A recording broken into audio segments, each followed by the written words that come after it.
Hello नमस्कार। मैं doctor Surendra खंसली ज्योतिष आचार्य ज्योतिष की नई श्रृंखला में आपका स्वागत करता हूं। आज हम कुंभ राशि की बात करेंगे। कुंभ राशि राशि चक्र की यदि हम पूरे 12 हाउसेस लेते हैं, एक चार्ट लेते हैं 12 हाउसेस का, तो ये 11th हाउस की राशि है।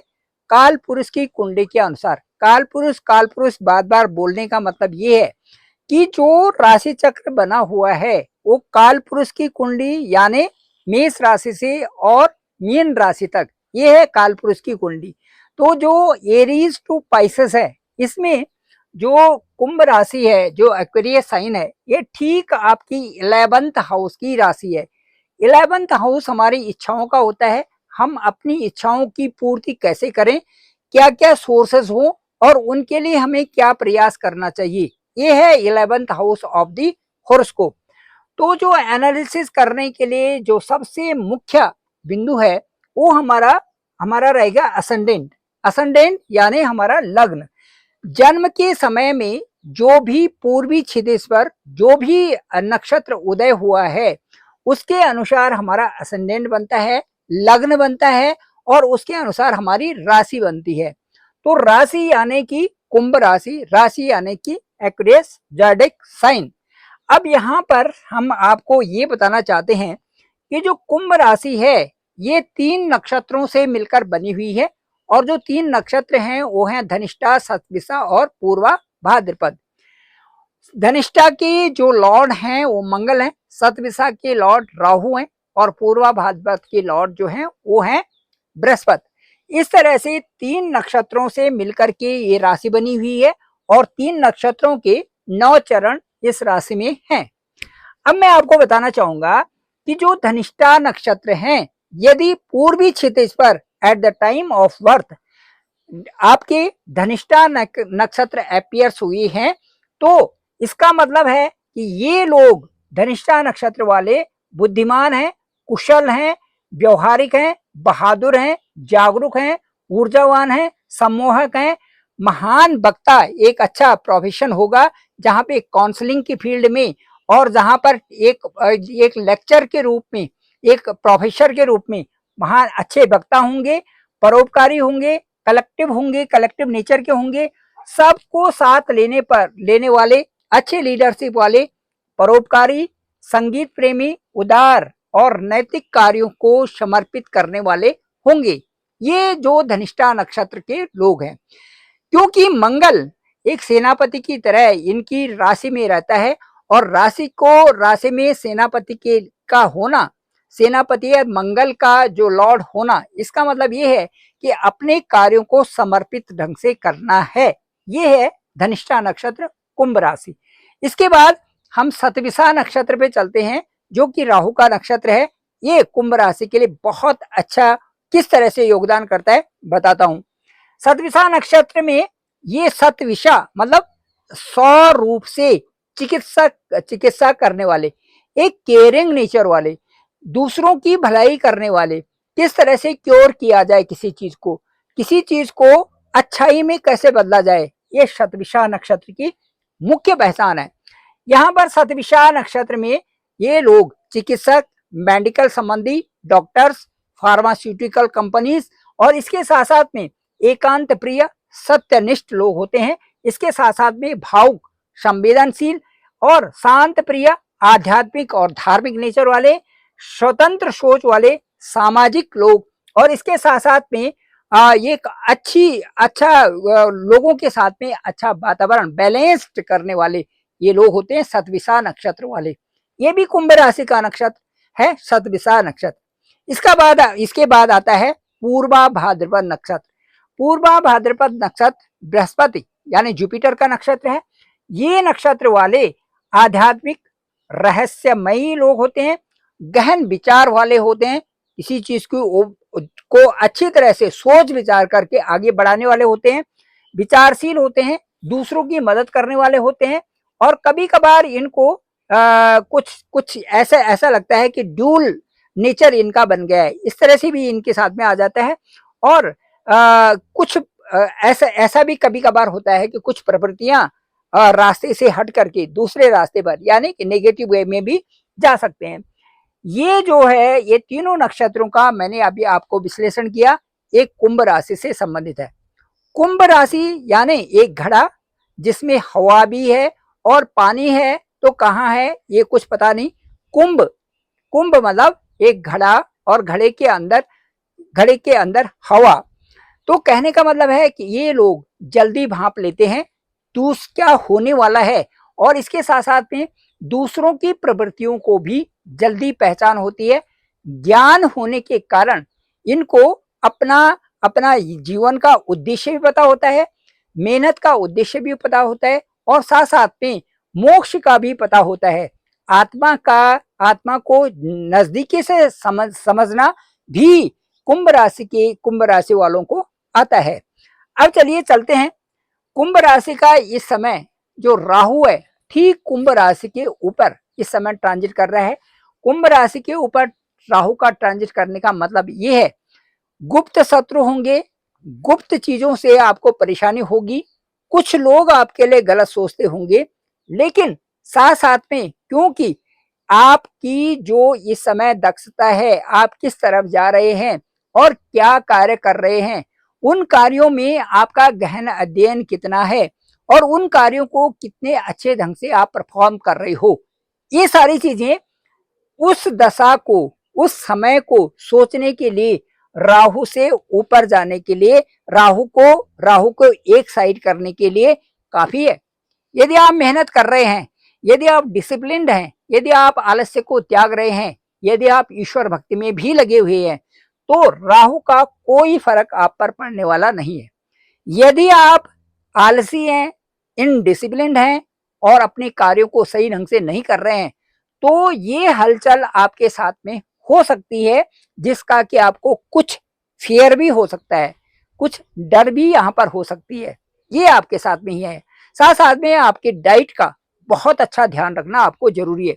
जितना अच्छा डाइट आप करेंगे, जितनी आपका डाइट का चार्ट होगा, उतने ही अच्छा आप काम भी कर रहे हैं, उतनी अच्छा आप आगे भी बढ़ रहे हैं, उतनी अच्छी आपको सफलता भी मिल रही है। इसके साथ साथ में सैटर्न आपके सेकेंड हाउस में, हालांकि सैटर्न ये कहा गया है कि जिस हाउस में ट्रांजिट कर रहे हैं उनमें से 3 हाउसेस बड़े मुख्य हैं, सेकेंड हाउस, फिफ्थ हाउस और नाइन्थ हाउस। इन तीनों हाउसेस में विशेष प्रभाव शनि का बना रहता है। कैसे? क्योंकि सेकेंड हाउस आपका पैसे का है, सेकेंड हाउस आपका इन्वेस्टमेंट का है, सेकेंड हाउस आपका लिक्विड मनी आने का है, सेकेंड हाउस आपका कुटुंब का है, सेकेंड हाउस आपका वाणी का है, सेकेंड हाउस में आपने कैसा बोलना है, ये सेकेंड हाउस है।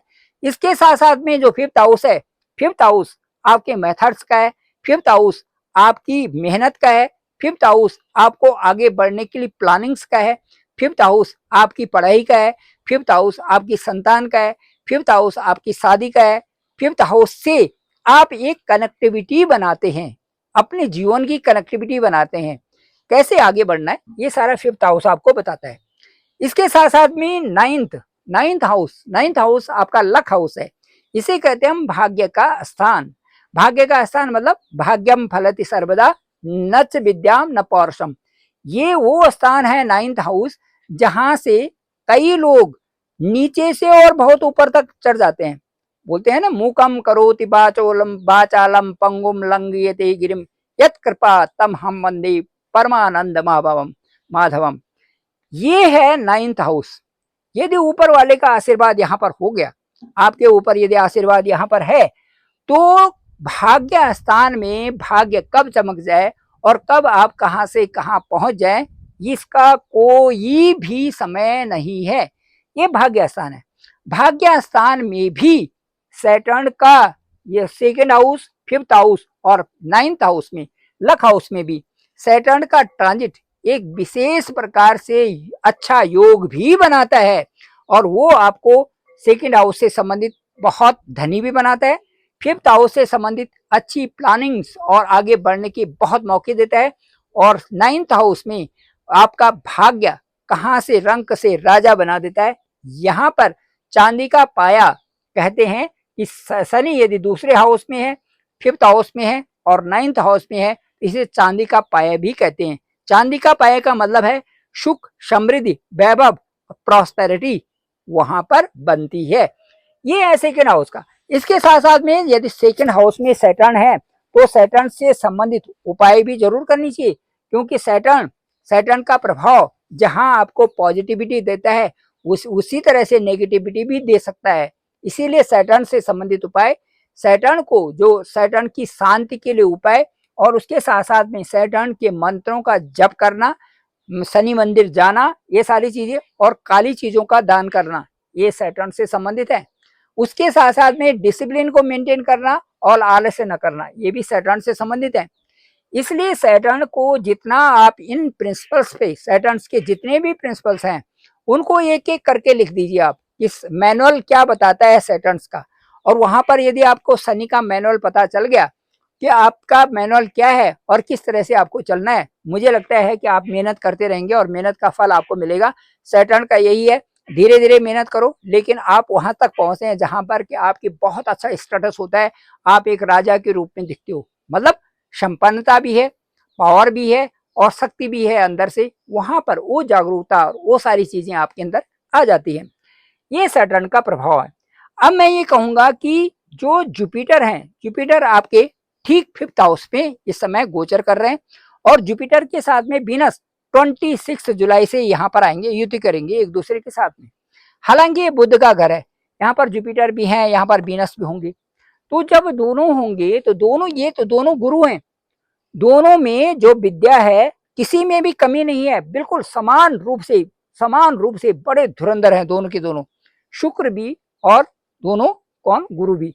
और ये दोनों के दोनों प्लेनेट जो हैं पूरे राशि चक्र के 9 जो ग्रह हैं, इनमें से सबसे अच्छे ग्रह माना जाता है, नैसर्गिक ग्रह माना जाता है इनको, जुपिटर को, वीनस को, मून को, बुध को, ये नैसर्गिक है। लेकिन ये जो दोनों हैं ये बहुत कुछ देने वाले हैं पूरी लाइफ के लिए। यदि पूरी लाइफ में आपके यदि बृहस्पति अच्छे हैं तो आप, जिनका भी बृहस्पति अच्छा है देख लीजिए आप, बहुत टॉप की पोस्ट पर होते हैं जिनका बृहस्पति अच्छा होता है। और जिनका शुक्र अच्छा होता है उनको भी देख लीजिए, उनके पास कोई कमी नहीं होती, बहुत सारी चीजें, लग्जरियस गाड़ियां और अपने अच्छे होटल्स, और यहाँ भी और विदेशों में भी बहुत अच्छी उनके पास जो है धन दौलत होती है। वो है शुक्र। शुक्र का अच्छा होना कुंडली में आपको कहाँ बहुत अच्छी रिच पोजीशन देता है, और बृहस्पति का अच्छा होना या उच्च होना आपको कुंडली में एक अच्छा स्टेटस के साथ साथ में आपका बैंक बैलेंस, आपके दूसरों की मदद करना, सारी दुनिया में आपकी फेम होना, ये जुपिटर बताते हैं। इसीलिए ये दोनों के दोनों पंचम हाउस से आने का मतलब है, जिन लोगों की शादी नहीं उनकी शादी होगी, जिन लोगों के साथ में अच्छी मित्रता नहीं है पति पत्नी की, उनके साथ में कंप्रोमाइज नेचर में उनकी मित्रता होगी। जिनके कोई भी मनमुटाव आ गए उनको ये ठीक करेंगे, क्योंकि दोनों गुरु हैं। दोनों गुरु यदि कहीं पर आ जाते हैं तो वो यही तो करेंगे भाई, जो गलत डायरेक्शन में जो जा रहे हैं उनको सही डायरेक्शन में करेंगे। तीसरा सबसे बड़ा इम्पैक्ट ये रहेगा कि Jupiter being in 5th house, it will also expect your 1st house and 9th house. तो आपके 3 हाउसेस बड़े अच्छे स्ट्रांग हो गए, that is your 1st house, 5th house and 9th house. तो ये अच्छे स्ट्रांग होने का मतलब है कि 1st हाउस से संबंधित आप अपनी पर्सनालिटी का, अपनी सेहत का, अपनी डाइट का अच्छा ध्यान रख रहे हैं यहाँ पे। दूसरा, यहाँ पर आप जो है अपनी स्कीम्स, अपनी योजनाएं, अपनी पावर्स, अपने काम, अपनी सारी चीजें आप अच्छे कर रहे हैं, लोगों के साथ आपका अच्छा व्यवहार हो रहा है 5th हाउस से। और जो 9th हाउस है, जो लक हाउस है, लक हाउस से संबंधित आपको भाग्य साथ दे रहा है, क्योंकि आप खुद ही अपने भाग्य को बनाने में लगे हुए हैं। तो ये तीनों चीजें विशेष रूप से आपके लिए अच्छे होने जा रहे हैं। तो आपकी कुंडली जो है बहुत महत्वपूर्ण है, और आपकी कुंडली से बहुत अच्छा प्रेडिक्शन हो सकता है। ये हम केवल कुंभ लग्न और कुंभ राशि से यहाँ पर बता रहे हैं। मुझे लगता है काफी कुछ आपसे रिलेटेड आज का हो गया होगा। इसके साथ साथ में आपकी कुंडली बहुत महत्वपूर्ण है कि आपके जन्म के समय आपके कौन सी दशाएं हैं, साथ साथ में आपकी कहाँ कहाँ पर कौन कौन से ग्रह हैं, और वो आपको किस तरह की ऊर्जा आपको दे रहे हैं। और आपकी कुंडली का विश्लेषण ही बताएगा कि सटीक चीजें आपके लिए इस समय क्या हो रही है।